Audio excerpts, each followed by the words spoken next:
really like to ask you about what your thoughts are with the 2012, the end of the Mayan calendar. 2012? And like the harmonic well, it's kind of personal for me. I was born in 1987, which is the start of the harmonic convergence, so it's kind of like been a part of my own kind of subjective experience, but which ends in 21st of December. What are your thoughts about it? Well, my thoughts are the most important thing about 2012 is that it keeps 2011 and 2013 from slamming into each other. It's the way reality works isn't like Monopoly. It's like, you pass go, you get $200. It's like that. It's not like you pass 2012 and everybody gets enlightened, or miracles happen, or whatever. That's not the reason we're here. It's not our purpose. Not the way it works. We're here. We're evolving. We're learning. We're growing. That's an individual effort. I don't see any reason. No, it's not that the larger conscious system couldn't do it. Like I say, it's playing all parts of the game. It can do anything it wants, right? It's in charge. But this is the way the rules have worked and continue to work, is that we're here to grow. It grows when we grow. This idea that everybody passes go at 2012, we all get $200. That's when the big decision comes and the good guys and the bad guys get divided up, and the good guys go to heaven and the bad guys go to hell, or whatever happens. And this kind of I don't personally believe that, but the idea of a big cycle, like what is it, 26,000 years coming to an end, is like that must be significant on some level. If you're the larger conscious system and you're trying to get people to raise their entropy, I'm not sure what a big cycle like that, what purpose it would serve. Not that there might not be one. I mean, there's all kinds of cycles that go around, and some of them are very long, but most of them have to do with physical things that cycle.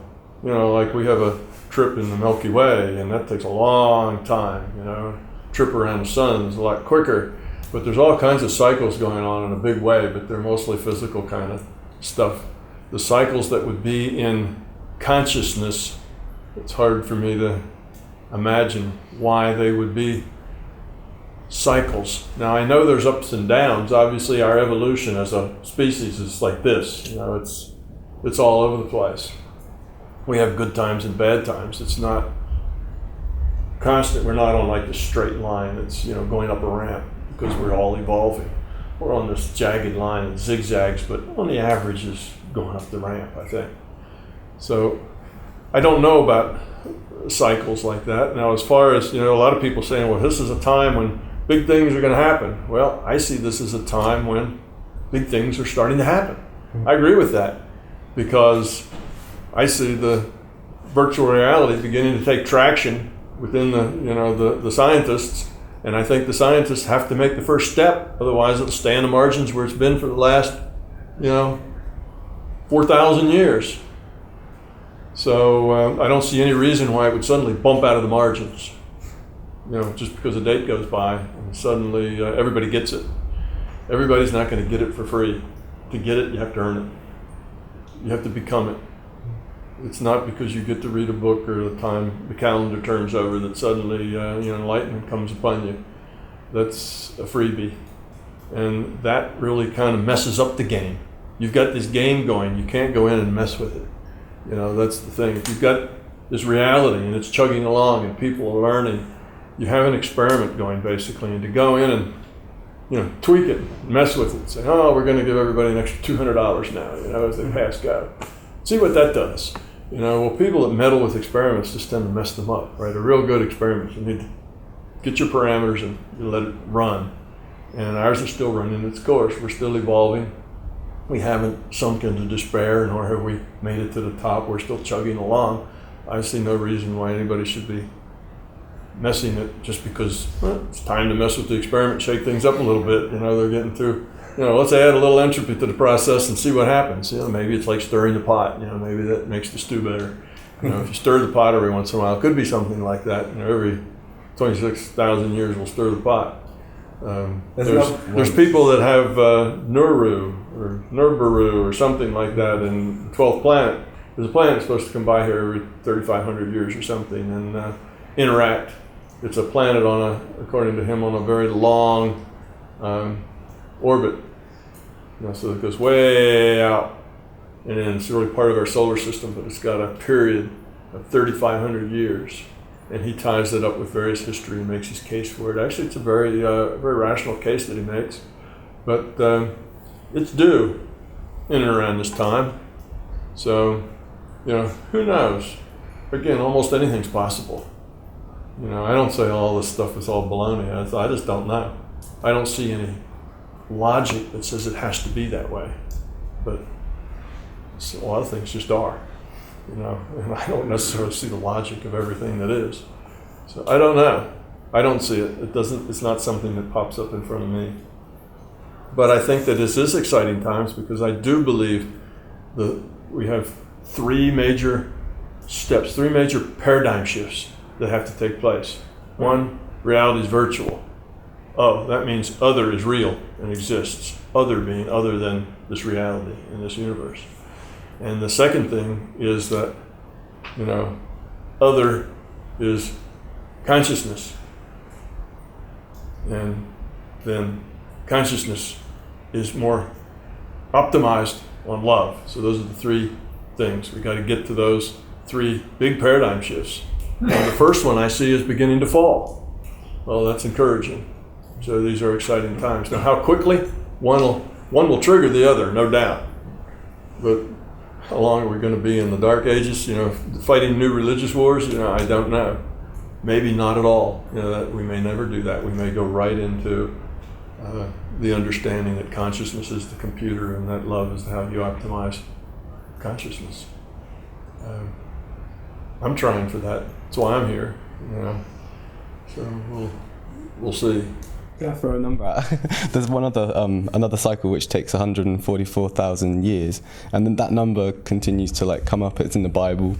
It's also on the tomb of, I think it's Pakal Votan or something. And I read somewhere else that it's the number of outer stones on the casing of the pyramid.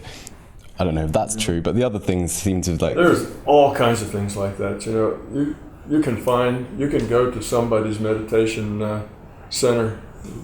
You go on the internet. I've run across these things, and they divide reality up into 175 levels, and they have these levels for that and other kinds. And it's just all the structure, of it's numbers. I said numbers were basic because the logic of quantity is basic to this virtual reality. So numbers are basic to our virtual reality here, but you can find all this structure, and if you look at it, it's all just, it's all metaphor.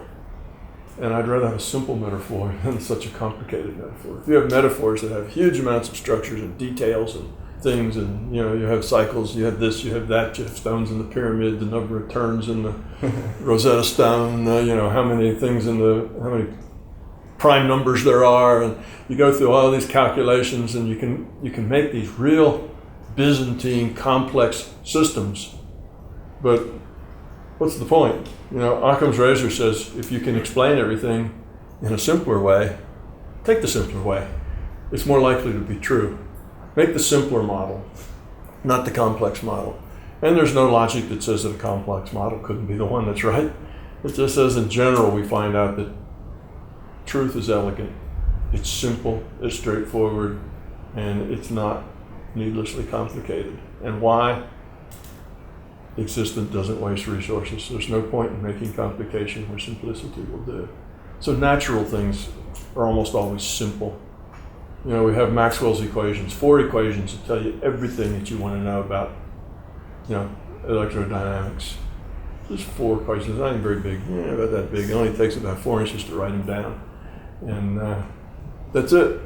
Well, that's a sign that you have come to truth, to an understanding. In physics, elegance, they call that elegant. If a solution is elegant, it has a much higher probability of being true than one that's complicated.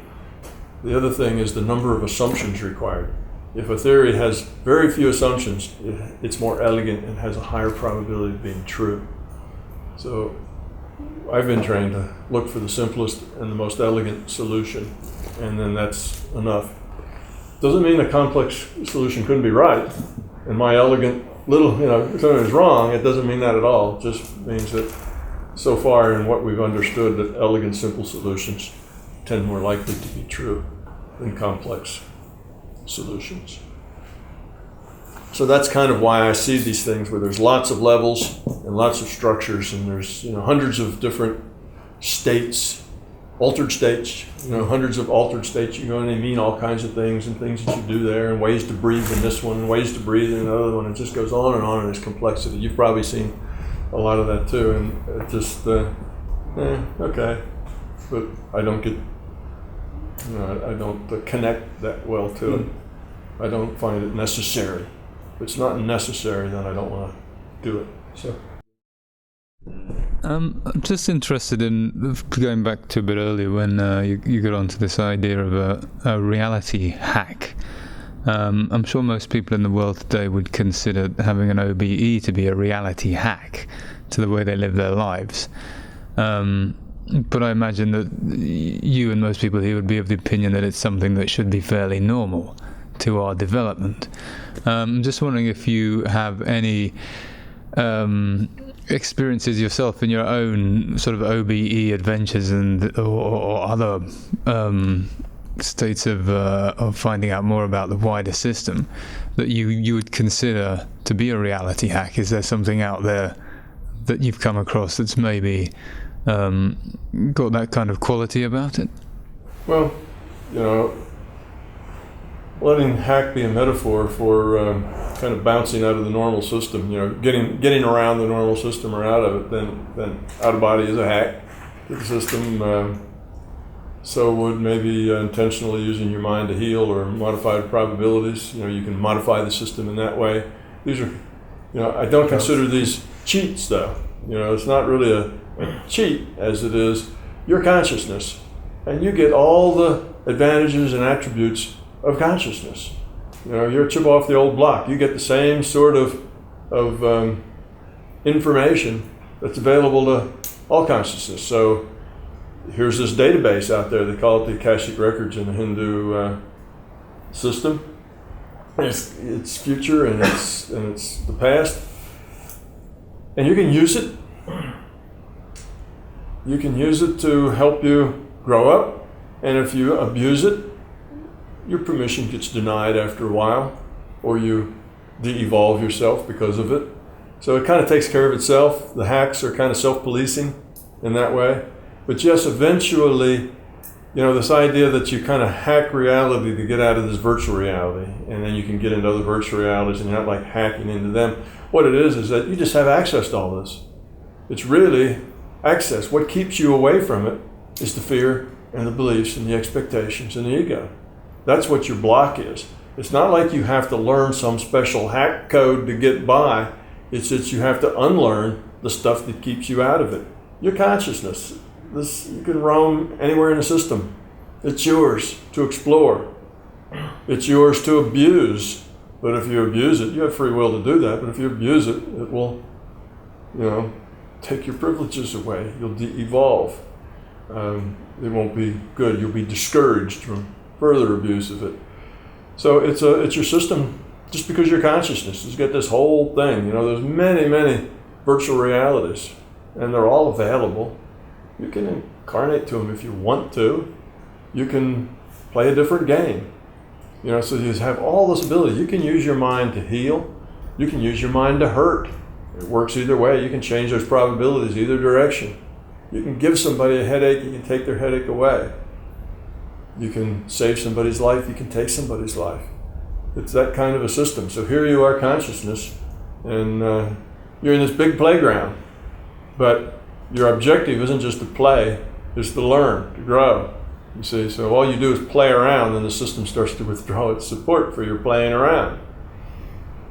Things get more difficult. So as long as you a good citizen, and you're trying to grow up, and you're doing okay, and you're kind of paying, you're paying your own way in moving closer to becoming love, that sort of thing, then you got the key to the mansion. You can get around, and it's not really the hack so much, it's just your privilege of being consciousness. and you eventually live in that larger consciousness system. See, I don't live just in this virtual reality. I live on a day-to-day basis in more than this reality. I live in a day-to-day and hour-to-hour basis, a minute-to-minute basis. I live in multiple reality systems. So I'm aware of what's going on here and aware of what's going on there. When I'm giving a talk, I tend to focus my attention here, but a lot of what I say and when I say it comes from someplace else. Information you need when you need it, that sort of thing. So you become a kind of a citizen of a larger reality. And the out of body, well, that's just one viewpoint. You can do the dream reality, that's another viewpoint. You can go to a totally different virtual reality, just another data stream. All the data streams are available to you. Now here's the tricky part. How do you know to go to that data stream, that other virtual reality someplace? How do you hook into that data stream if you don't know it exists? Well, you have to just explore. You have to be invited. You have to be taken there for the first time, or you have to know somebody that's been there that you can use as a path. You see, all you need in this system is a unique address, and you can get anywhere you want. So if Todd's been to some virtual reality that I haven't been to, and I know he has, I can say, I want to go to that virtual reality that Todd's telling me about. I can go, because that's a unique address. That's all you need. It doesn't have to really take me there. You can just, you can do those kinds of things just because that's then a unique address. It's that virtual reality that he was telling me about.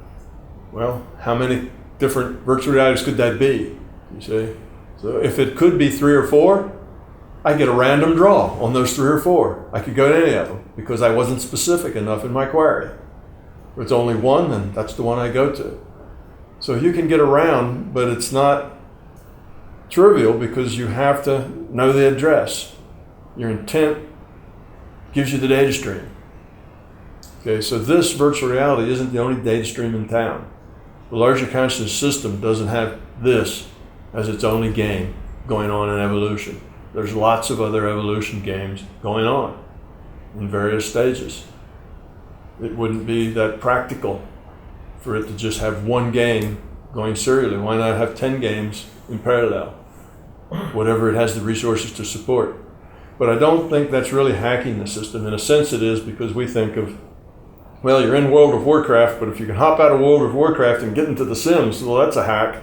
Or if you can, get out of World of Warcraft and wander around in the server and get the data, the names of all the people on the team that are doing the programming and write them an email, that's a hack. So getting out of your reality frame, if we call that a hack, then hacking is your birthright, your consciousness. All you have to do is get rid of the blocks. Stop blocking it.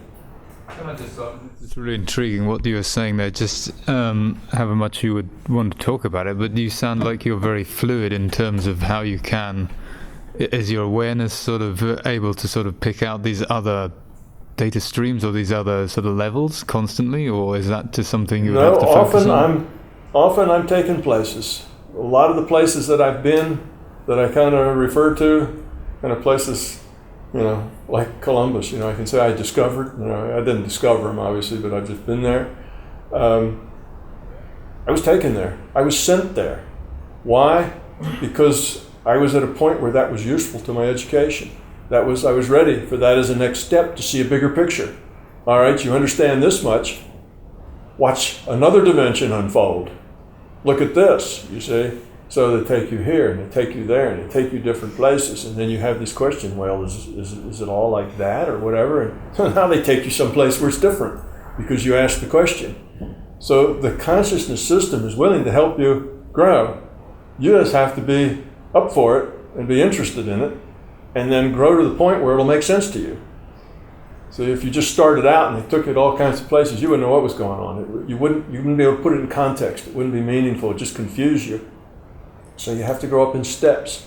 So a lot of the places that are kind of unusual that I've been is because I was just sent there as an experience to improve my own understanding of how things work. And that was really the only reason for it. And often when I got there, I found something there that I was supposed to do. You know, it's like in the video games where you get sent on a quest. You know, it's sort of that. I get there. Otherwise, just getting there and looking would be like a voyeur. You know, it would just be flying over Kansas and saying that you've been there. You know, that wouldn't work. So there's often something I do, some interaction I have to have, some purpose I have to fulfill there. That's all part of the thing. And I get there, and then that gets kind of unraveled and unveiled a step at a time. And you go through it, and then when it's all done, it's done, and you're back. So you have to work through the quest, if you will, using gaming technology. Because otherwise, it wouldn't amount to much if you just looked. You kind of get involved. You have to kind of understand how it works there. So that's how I get around to most of them. But you learn to, somebody asked me this earlier, and I told them I would tell them how to do it. You learn to parallel process multiple realities just by getting out of this reality so well known and so trivial that you don't even have to think about it. And here's how I started with that. And I started with it just because my nature is to push the envelope. If I can do something, I want to know, is there more? And if not, I want to know what's the boundary and why is the boundary there? So that's the way scientists think. At least that's the way this scientist thinks. It's just the way I am. So I would always push boundaries.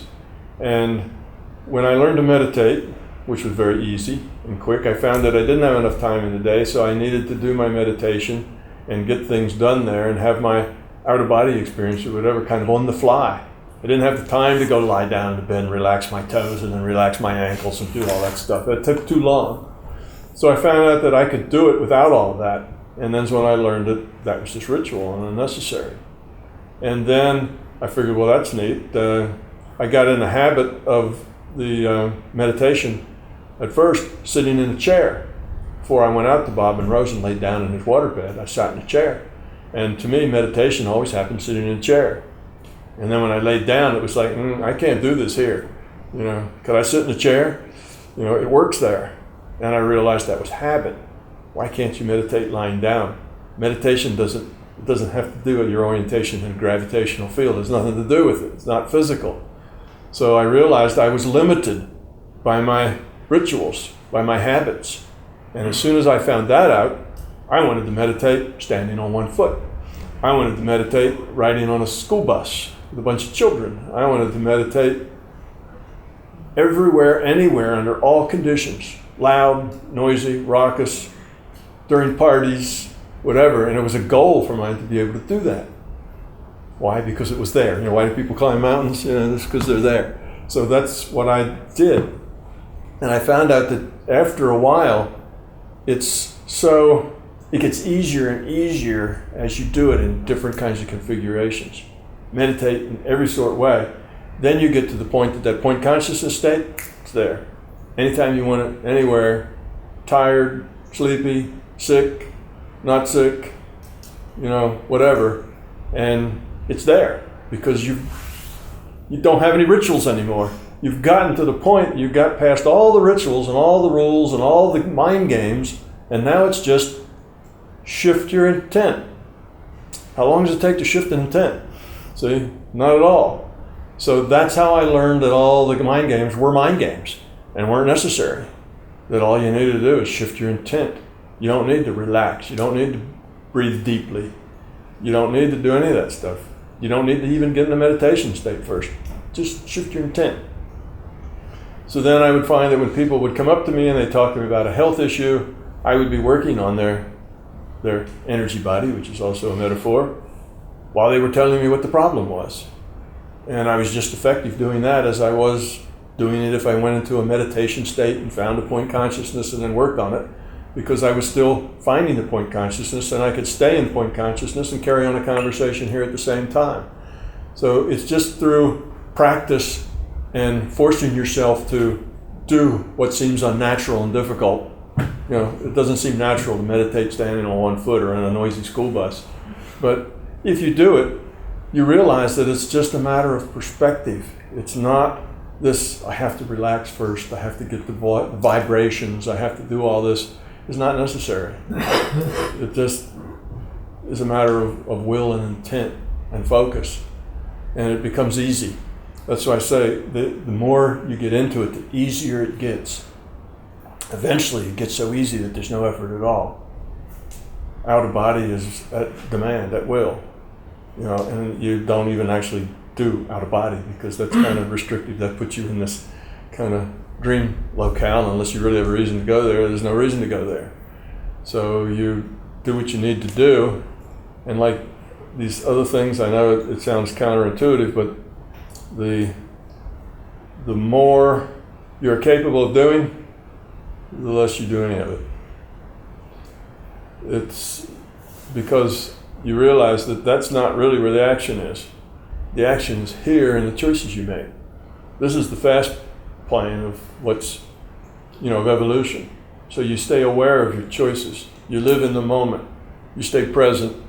You understand where you are, what you're doing, how you're interacting, what everything you say and do, how does it play to the other people around you? Is it helping them? Is it hurting them? Is it giving them stuff they can use? Is it annoying them? And if so, how can you modify it so that it helps as many as you can? You start living in that kind of a mind frame.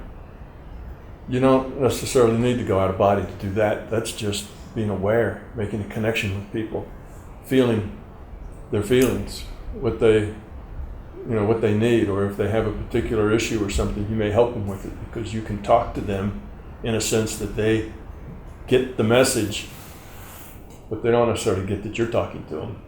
They hear it as a voice in their head, their own intuition. So you can have conversations with people like that and implant your voice in their head just because you can connect with them. So there's lots of things like that that are doable, but the more you know how to do it, the less you do it. So, I very seldom do a lot of healing on people.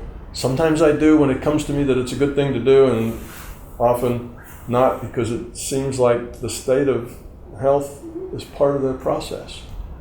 That's part of their thing. You don't want to meddle in somebody else's process. If somebody else is getting feedback and poor health is part of their feedback because of whatever, for you to jump in and take that problem away, you're just monkeying with somebody else's path, somebody else's free will, really. You're kind of saying, I know what's best for you. You shouldn't have this illness. Everybody knows illness isn't good, and you're turning it off. Well, why are you doing that? Why are you meddling? Everything was just fine the way it was, you see. So I don't have very much of an inclination to do any of those things because I see everything that happens is just perfect the way it is. Meddling is not required on my part. And I don't think that I know best. I think that I know very little about what's best. I just do what I do the best I can and let the chips fall where they may, rather than think I know what you should do or how you should approach your problems. You see, if I get into, I can help you solve your problem, then I'm probably meddling with the process that you have to go through. It's not helpful to you. It is in the short term, but it doesn't help you in the long term, because I learned this the hard way too. If somebody has a problem, I had a guy they came to me, friends of mine came to me, and they had this friend, and he was a wonderful guy, a saint and wonderful, helped people all his life, and now he's got this cancer. And it's a terrible thing. He's a young guy, has young children, he wants to live. Can I help him out? I said, okay, I help him out. His cancer's gone. I said, okay, great, his cancer's gone. Now, 3 months later, he has this other disease that's threatening his life. He has this thing where some real rare kind of disease that he had, and can you help him? Okay, so now that's gone. So now he's in the hospital for some trivial thing. I don't remember what it was, like removing a mole or something, right? It was some really ridiculous, trivial thing. And they hooked the anesthesia up wrong, gave him too much, killed him. It's like, you can get in and manipulate things, but the guy was time for him to go, right? And I was just making it more difficult for him to leave. So I learned that a long time ago. You don't get in and monkey with other people's business. Now, sometimes they ask you to, And sometimes you look at it and you say, I don't think that's a good one to get involved in. Sometimes they ask you to, and it just hits you right. It's a good thing to get into. Now, why is that one good? Another one not? Well, I let my intuition decide that. I get an intuition tells me to work that or not work that. And sometimes I'll let my mind go out and see, what are the conditions? Why is this like that? Sometimes I'll even ask a question. Anybody, any guide, I'm asking the larger consciousness system, want to give me some insight on what to do here? And I'll get information. But typically the intuition will put it all together and tell me what that is. And I think that intuition is just going out and gathering that same data. I don't have to go out and gather it a piece at a time. It just gathers it in and delivers the answer. It's like email, rather than going out and pinging each one individually. So then you do those. And sometimes it was just because that person then realized that reality was bigger, because suddenly they had this thing and it was a terrible disease, and okay, somebody worked them and then the disease went away, and it was a big lesson for them that reality was really kind of different. It wasn't just this reality. Changes could be made, and here's how and here's why. And that was a big opener. From then on, they become seekers. They want to learn something about it. They want to know, how was that done? And it changes their life. And maybe that was it. Just that person was ready for something. That's why that healing was appropriate for them, and maybe wouldn't have been appropriate for somebody else. I don't try to second guess what those things are, or even try to understand it. That's not a good idea. You kind of set yourself up as the decider that way, and that's not a place I want to be. So that's, I don't know if I answered the question or not, but yeah, that's kind of the way I approach it. I don't. I live in multiple realities. I sometimes heal. I sometimes travel. I sometimes talk to other entities. But for the most part, I don't do any of it because it isn't necessary. I don't have to seek information. It finds out that if I need to know something, it'll come. I'll know it. Even mundane things.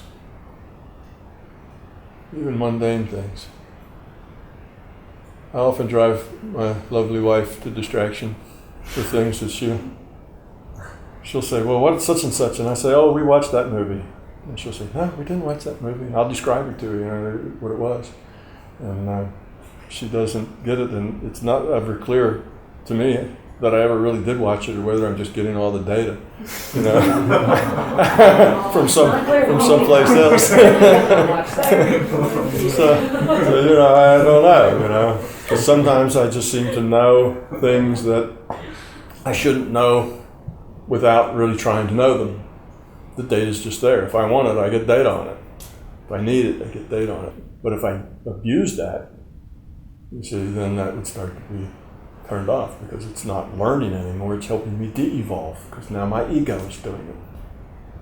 So if you want to do these things, if you want to live in multiple realities, if you want the larger conscious system to help you with your outer body and make it meaningful to you and answer these kind of fundamental questions, all you have to do is put yourself in a position where that is on your path to growing up, and the larger conscious system will help you make it happen if it really is on your path.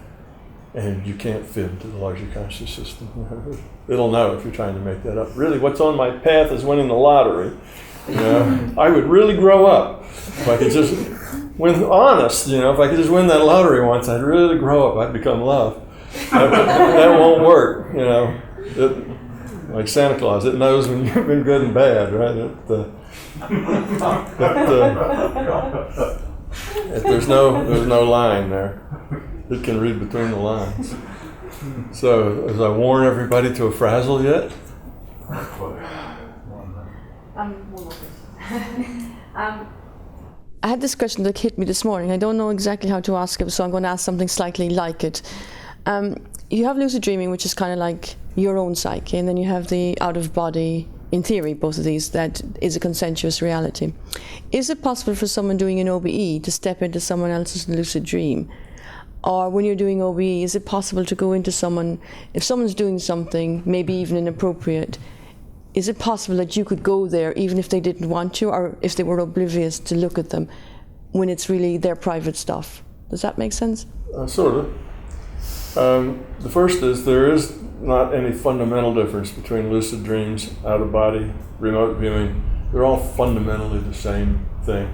The difference between them is the way you approach them and the beliefs and expectations you have while you're in them. When you get down to fundamental, your interaction in the larger conscious system, there's not really any difference there. It's all the same thing. They're different tools, different ways to approach the experience. You can start in a lucid dream and end up like doing the same things that people do when they're out of body. Or you can get into an out of body and end up doing the same things that people do in lucid dreams. It depends on where your intent is, what you need, what's on your path to learn. So there really isn't anything fundamental about them. Now, can somebody block you out or get you into something that you don't want to? Yes. Somebody can do things to you that you don't approve of or don't want to. It's possible. That doesn't happen a lot. The larger conscious system does lots of things to you that you wish they wouldn't, like go boo and scare you and put out these creepy hands, to try to get you when you go out of body. It does all that kind of stuff just, to see what your fear level is. And part of that's to protect you so you don't get ahead of yourself. And part of that is just to give you a fear test. It gives you an opportunity. See, if you take that as a challenge, if you say, well, okay, I'm not going to let that old hand get me, I'm going to, give me your worst shot, hand. What are you going to do? Get around my throat or something? Go ahead, do whatever you're going to do. And then you just reach out to the hand, willing to take whatever happens. Then you pass the test, you see. Get a gold star, you get to go out of body more often, and, life gets better. You stop worrying about all these schemes to take over the world. So, anyway, you do get a lot of things that you don't ask for that way. But somebody can also, that's why we have, voodoo. That's why we have, all these other things that are going on, probably all over coastal Africa. You have these practices, and they can hurt you. But they can only hurt you if you have enough fear for them to connect to. You see, you can shut them out. And often the way they work is that they start with a big dramatic display of telling you how awful it's going to be and how much they're going to hurt you. Well, the reason they do that is just a tool that creates fear. Once they create fear, then there's a handle. The same with being out in the larger reality system. People get beat up, people get attacked, all these things happen. That doesn't happen if you don't have fear. Okay, fear is like a big kick me sign, on you. All kinds of things will take a pot shot at you if they can get a fear reaction. If they can feel that there's a fear reaction there, you're fair game for fun and games, among all sorts of things. So if you don't have the fear, then it's not a problem. In other words, those same things can be done to you, but you just refuse to take it. You can refuse to cooperate with it. You don't resonate with it, like it bounces off. You can even protect yourself. You can create a mirror. These are like thought forms. Again, these are mind games for focusing your intent, so that it's a mirror that reflects whatever they send to you back to them. You see, there's things like that. Now that's your metaphor. What's really happening is that you're refusing to participate, and you're taking whatever meanness they send your way and letting them absorb it themselves. That's really what's going on. You can set up if-thens. These are lots of things you can do. You can say, all right, one of my people that I've been working on, say his name's Susie, and she's from where's she from? She's from about central west coast of Africa, and she has problems because there are people trying to harass her. So she asks me to help her out, help her deal with those things. So because Susie has these problems, and Susie, by the way, has a PhD in biology and is a professor. So this is not just, any Susie. This is a very well-educated, very informed Susie. And so I've been working with her for years. It's an unfolding thing, and she's going on a trip, she's going places, and she won't be able to contact me. And this worries Susie and creates a little fear in Susie because she doesn't have anybody to help her out if she gets in trouble. So I make an if-then statement up in consciousness, and I say, if Susie calls, go and solve her problem. Go help her out. Go to her, calm her, give her what she needs, help her out. And I set that up as a statement within consciousness. So it doesn't matter when I'm asleep or whether I'm talking to a group or doing anything else. My own conscious awareness doesn't have to be involved in it. But I tell Susie, if you get in trouble and you get overwhelmed with this, just call for me and I'll be there and I'll help you. And it always works. But Susie can ask me, well, I called and you came, thank you very much. It was such and such time. And I don't know anything about it. It's, this awareness didn't have to be involved in it because I set that up with my consciousness. My consciousness is more than this, you see? So it's that sort of thing. And you can set up these things where you can act and interact with people. I do that some with others too, that I interact. I set up a thing actually at the end of my book that says you can call for Uncle Tom if you need him, and I set that up into consciousness that says that if you get a call, then go attend to it. It doesn't take energy from me personally here in this virtual reality. It takes some energy from consciousness because I've set up the condition, and the condition needs to be met. But I don't have to worry about getting the signal or ringing the bell or paying attention to the light going on and off or any of that. You just set up the condition. And you can set up conditions like that in consciousness, and they work that way. So we go on and on. There's lots of things that you can do with consciousness. It's your right as consciousness to be able to do these things. You just have to explore and experiment. The way I found out that the historical databases were just databases. I thought you'd go there, there'd be past lives, you could get into it, you could talk, you could interact with it, you could see what was going on then, you could be in that period, it was very real. And I was of the opinion then that it was real, that everything that happened is still happening, right? And that doesn't make any sense. What do you mean it's still happening? The same decisions, the same bank gets robbed, forever and ever and ever because you have all these various reality frames where the same thing goes on forever happening. And that's like, that doesn't compute. That's not a smart way to run business. So I played with it a while, and I finally got the idea to go into a reality frame in the past database, exactly the same point with the same query for the same question, and then you have to have your mind steady enough that you can duplicate it. A mind that's flitting around can't even say the same thing twice. So you have to duplicate it, and then you go there and make a request, do something that could have various reactions to it. There's lots of things that are ambiguous. And I did this over and over and over again, and every time I get the same result. It's just like a computer. It's like, computer. I get it. This is just the data in a computer. And it was playing out by probability. And then I realized I could play the probabilities. I could say, show me a line from here to here, given that this happened, given that Adolf Hitler won World War II and was the victor and the Allies were defeated. Show me a film, a video of what life was like then, and I want to only see those states that were most probable. So I just want to run through the line that's most probable, and I want to see, what would it be like? What would life be like in New York? What would it be like in Europe? What would it be like here and there? Now let's progress 100 years past that. What would that be like? Show me pictures of these various places. And it would go through that. All that scene would give you that information. And then you could say, well, let's not do what's most probable. Let's do what's the third or fourth thing that's most probable. Or let's randomly pick from the top 5 things that would be probable and do those. And you get different turnouts.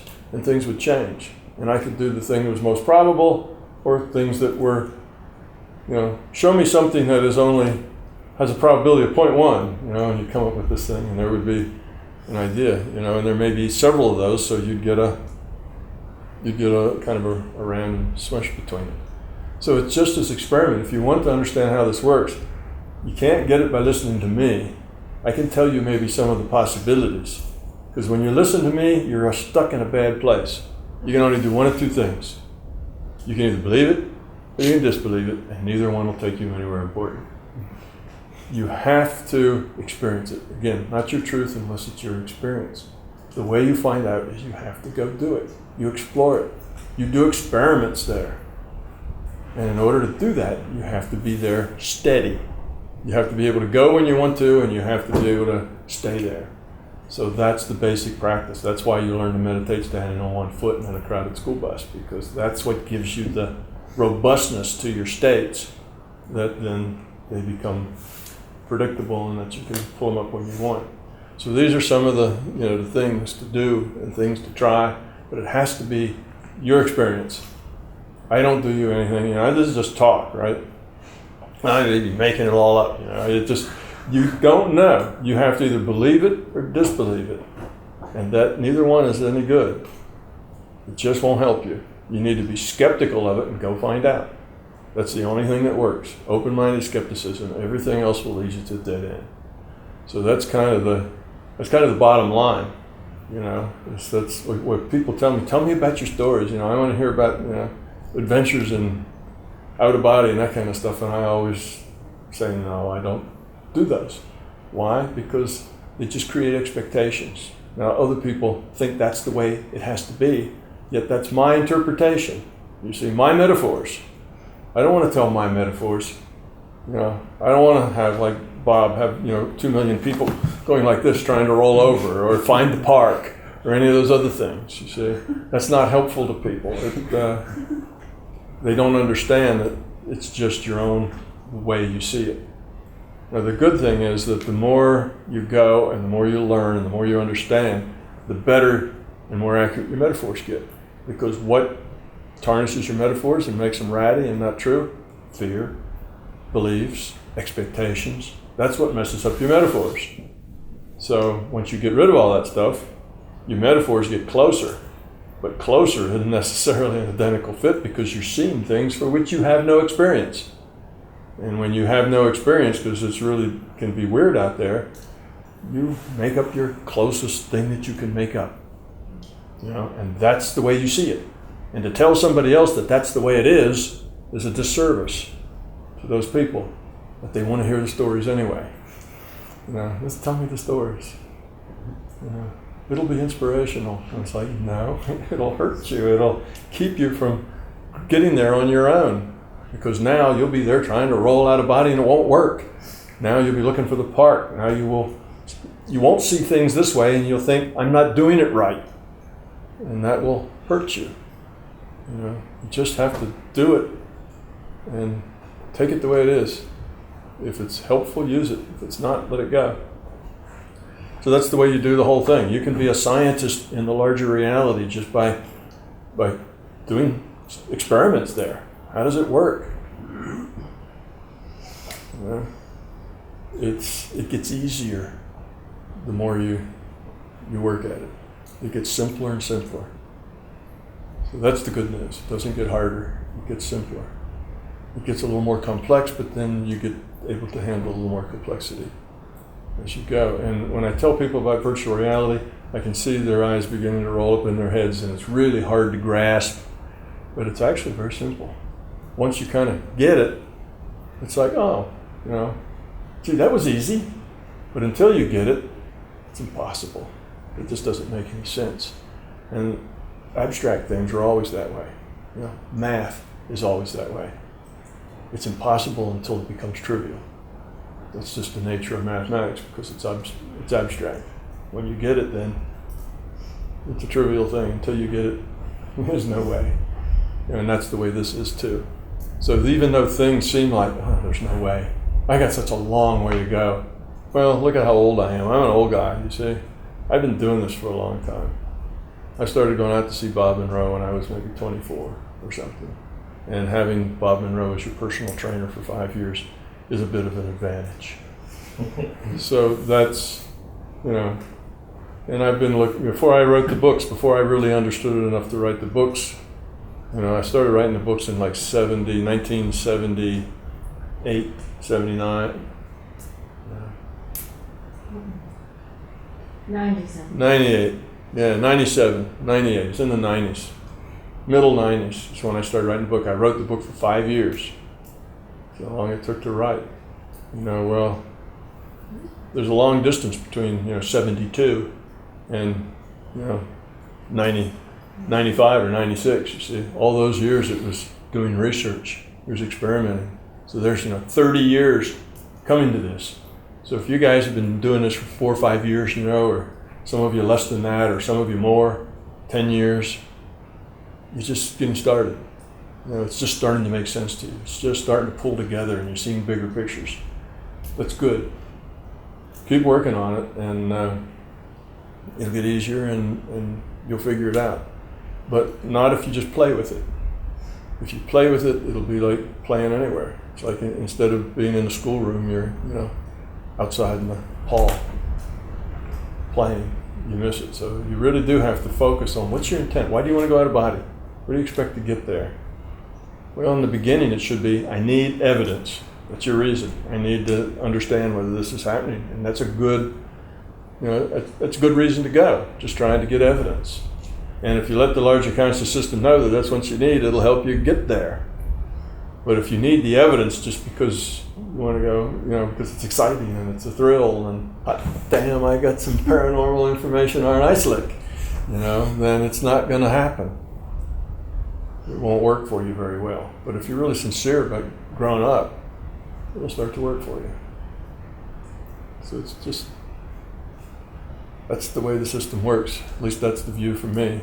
That's Tom Campbell's opinion of the way the system works, for whatever it's worth. And, I think everybody's, we got a tough guy back there. I know you're not keen on the sort of story side, but when you were being trained by Bob Monroe, did you get to a point in your training where you were able to pull some good jokes on him? Because he was very aware, I reckon. Some jokes? Yeah, did you play any practical jokes? No, I didn't play any practical jokes on Bob Monroe. Was that because you felt he was too aware? Because in your book you mentioned something like you met him and he could sort of read your mind. Yeah, no, that happens sometimes. Bob and I had some, it wasn't me playing a joke on him, but obviously I was meant to interact with Bob Monroe.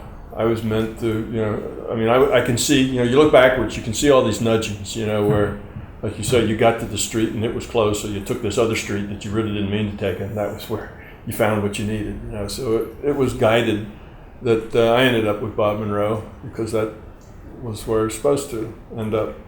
And I was learning. There was sometimes we interacted in the non-physical, and there was 2 interactions that I had in the book that were particularly interesting.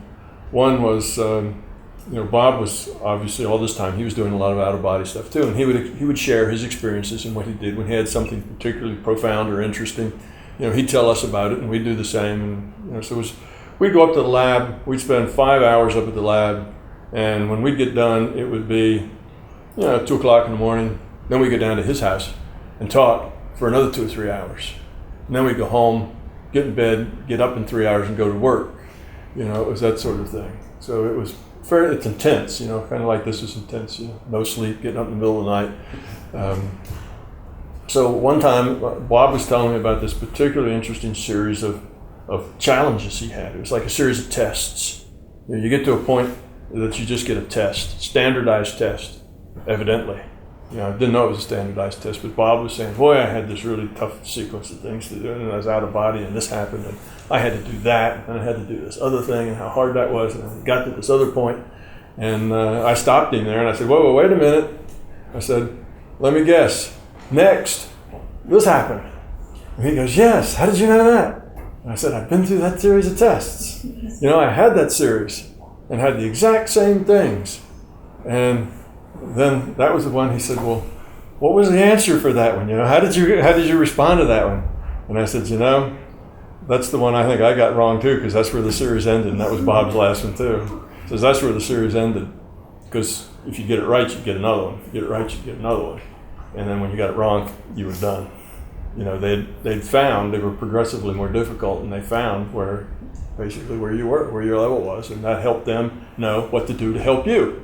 So it was really like a test that you take in school, rather than the teacher just trying to make you miserable. You're really trying to find out what you know so you can do a better job of teaching. And that was it. So that was kind of neat, and that kind of took Bob. It wasn't really a joke on Bob, but it left him flabbergasted, because I knew that last step that he had taken, and it was interesting that we both gave different answers to it, and we both bombed out. So evidently it was none of the above. So that was interesting. And one other time I was doing some sort of thing that I was at, and I was showing off, and I was in this place, there were people around. I'd passed the test, I'd figured out what it was I was supposed to learn, I'd learned the stuff, and then I just was full of exuberance, because I really enjoyed that I'd done this thing right, because something I'd done several times and not gotten right, and I kind of finally got it right. So there were these, one of the things was there was these spots of light on the floor, and this particular test was to step on them, but they were moving here and there and whatever. So you had to really be quick and get to where the light was to get across without stepping on the plush that wasn't lit. And of course they make it to where it's impossible. And the way to solve that problem I knew by then. I already knew the solution, and that was to use your mind to make the lights fall under your foot. You didn't have to step on them. You could make them come and be under your foot wherever your foot was. So as I started to cross, I did that. I made him come under my foot, and I said, aha, this is how this works. I got it in. So then I started to show off. You know, I started to do like flips and jumps and spins, and a little light just happened to land under my foot wherever it did till I got across. And, you know, just show off, that's all. Because I figured it out, and I was having fun with it. And Bob was there. So when I saw him the next day, he says, "You got a little carried away there at the end with those lights, didn't you?" And I go, "Well, how did you know?" He says, "I was there." He says, "I was watching." So that was one that he got me flabbergasted. So yeah, we had several things like that where we would kind of get each other in that way. But Bob was a neat guy. He was fun to work with. We were all having fun at the time. You know, it was a lot of work, but we were having a lot of fun doing it. So it was a good time. Yeah, we spent all night pretty much doing it. You'd get home at 3, 4 o'clock in the morning, get up at 7 to go to work, and then work all day, and then at 6 o'clock we're back out to Bob's. You know, but there was enough energy in the group, whatever, that you could do that and get by with it. So it was a high energy time, obviously. So it was fun. It was a lot of fun. I think this is an appropriate place to start. Okay. Well, thank you for inviting me. It was a pleasure to be here. I hope it meant something to you, that you got something out of it that you could actually use rather than just entertain you with a lot of talk. So thank you. Appreciate it.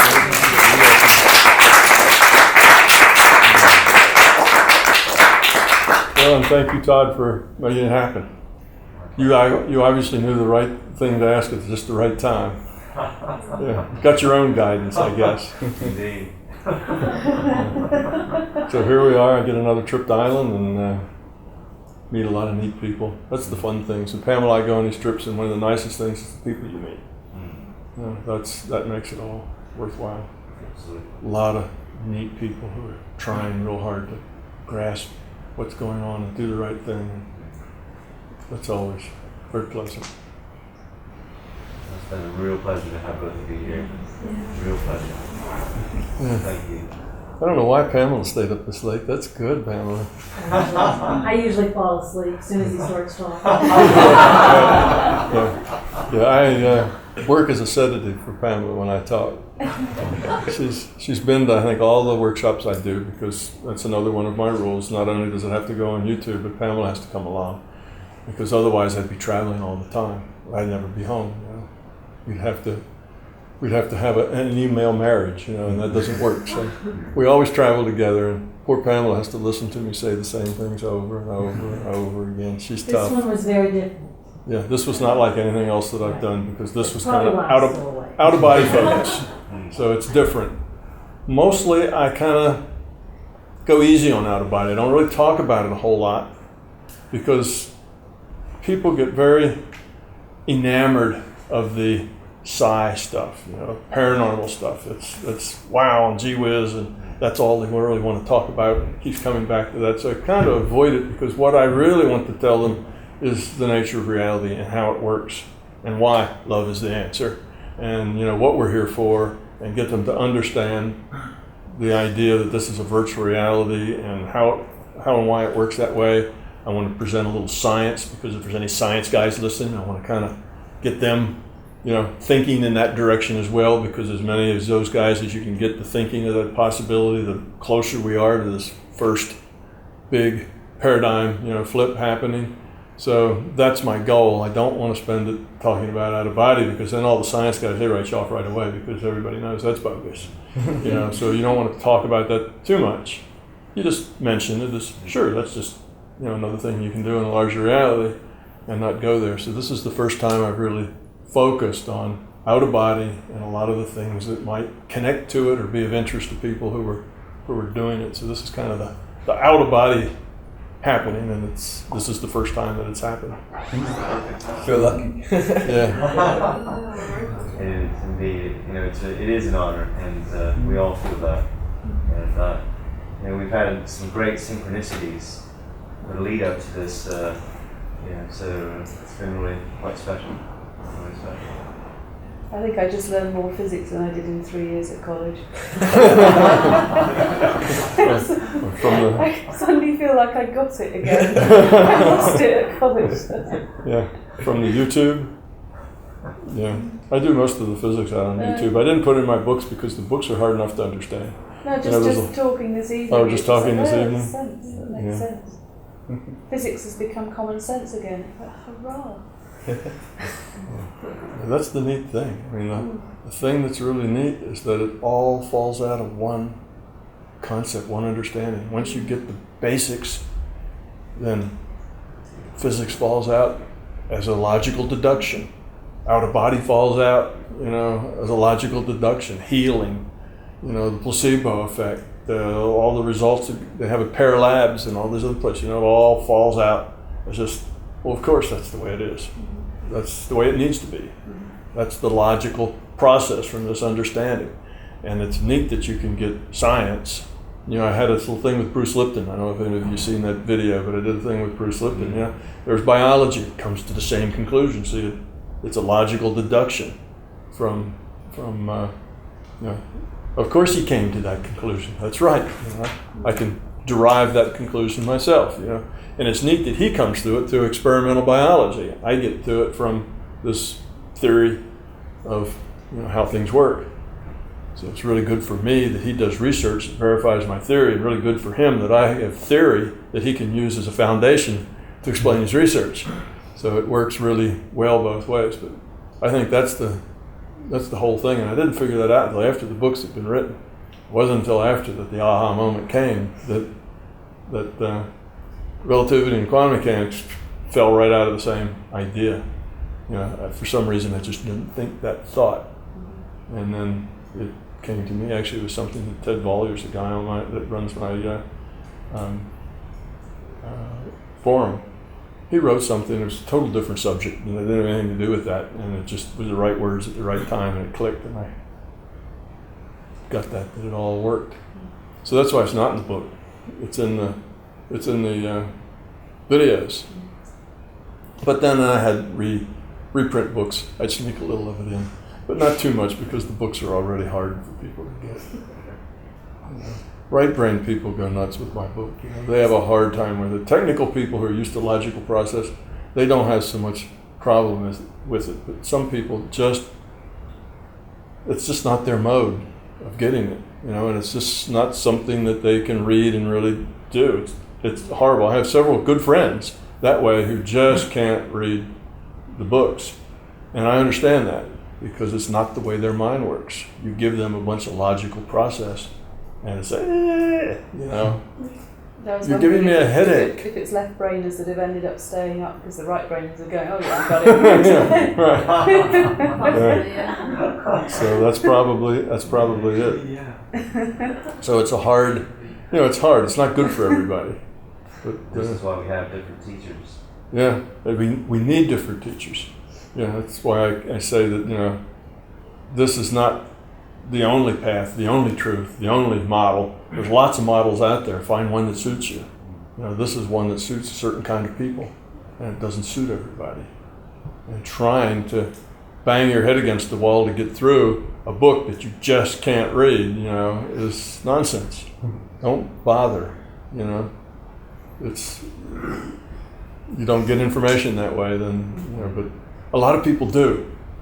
And my thought was that most people who are right-brained already have tons of literature out there. Most of the work in spirituality, most of the work in Eastern philosophy is all done at the description level. They describe what it is, or they describe how it works. It's not at the theory level. It doesn't build a logical process to that. It just kind of, here's the way it is. Here's the description. And right-brained people do fine with that. They grab it, they integrate it into their life, and it makes sense to them. Left-brained people can't stand it. Left-brained people say, that's a bunch of hokum. It doesn't make any sense. They need the derivation that's logical. So at least now this gives them, my big toe kind of gives them a thing to introduce them to, that, well, maybe this stuff isn't crazy after all. This actually makes sense. It makes more sense than standard physics, doesn't it? Yeah, and it solves physics problems too. So it's good for the left-brained people to have an on-ramp to these kinds of understandings, because the left-brained people are really the people that run our world for the most part. The right-brained people are writing our poetry. They're doing novels. They're in the arts. They're doing all kinds of nice things. But the people who are making the day-to-day decisions of what laws you have to obey and that sort of thing are mostly all left-brained people. So it's nice to have a vehicle with which they can come along. See, even when you try to quit, I'm still talking. All right, I'll let you go to bed. Thank you, everybody.